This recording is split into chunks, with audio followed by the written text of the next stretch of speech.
Hey everybody, welcome back and happy Aries season to my Aries Rising friends.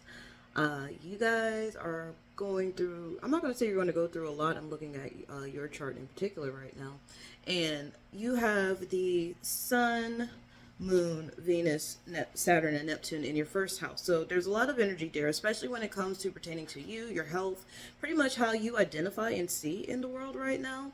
The ruler of your chart, which is Mars, is going to be still in conjunction with Mercury. Mercury is coming out of retrograde that we talked about previously in the previous video. So if you haven't checked out the Aries ingress report, go ahead and check that out now. Check it out and then come back to this video. But either way, so just a lot going in the background between that Mercury Mars conjunction. Mercury is not or was not in the best of feeling at the moment because it was in retrograde, but it's also right next to Mars, and in your chart it's hitting your 12th house. So the 12th house is the house of the unseen, it's the subconscious. It tends to be our hidden enemies, and it can also be things that can confine us. So maybe there are things that you have not been wanting to say or think about that are hitting you in the background, and now that Mercury is coming back into I'm gonna say stationing back into its direct movement, that is going to be a thing that those things that you didn't want to think about are soon going to come back or come into the present part of your life, because after the 12th house is the first house, and the first house will be in Aries. So that will probably be some kind of effect for you. So just make sure you're taking it easy on yourself. Remember, if there's any like physical goals that you were trying to get done, like maybe you wanted to start working out for real, maybe you wanted to start something new, be disciplined in that so that you can keep that going. That can help you in the end. But either way, that is your personalized report. So let's get into your love, luck, and money. I'm using my Rider-Waite tarot deck this time. I didn't feel like grabbing my African goddess today, and this one was really close, so let's pull for you. So one card for luck, one card for love, one card for money, and here we go. So love, luck, and money. Your love card is the King of Cups. Your luck card is the Three of Swords, and your money card is the Devil. Doesn't feel like it's going to be the best for you, but if we're looking at that with what's going on in your chart as of the time being, let's look at love. Love comes in the form of maturity. You have to be mature in order to accept the love that you're looking for. And then also with this being one of the more mature individuals of the suit, this could be somebody who you have feelings for. It could be an older person, could be a water sign, so think Cancer, Scorpio, Pisces.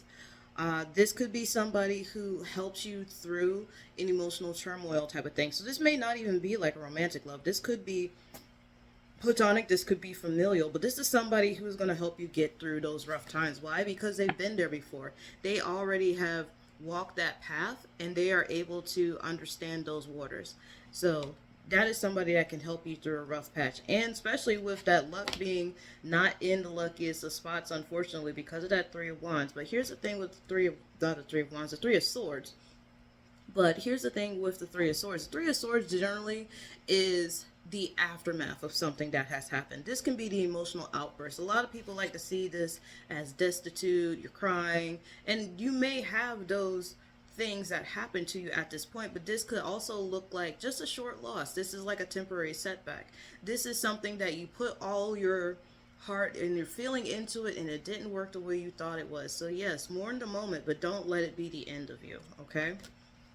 That is for luck. But also, this is an unstable number. Threes typically, well, threes sometimes can be more stable than some of the other cards, but with threes and with that feeling of loss, this can also be a time of community.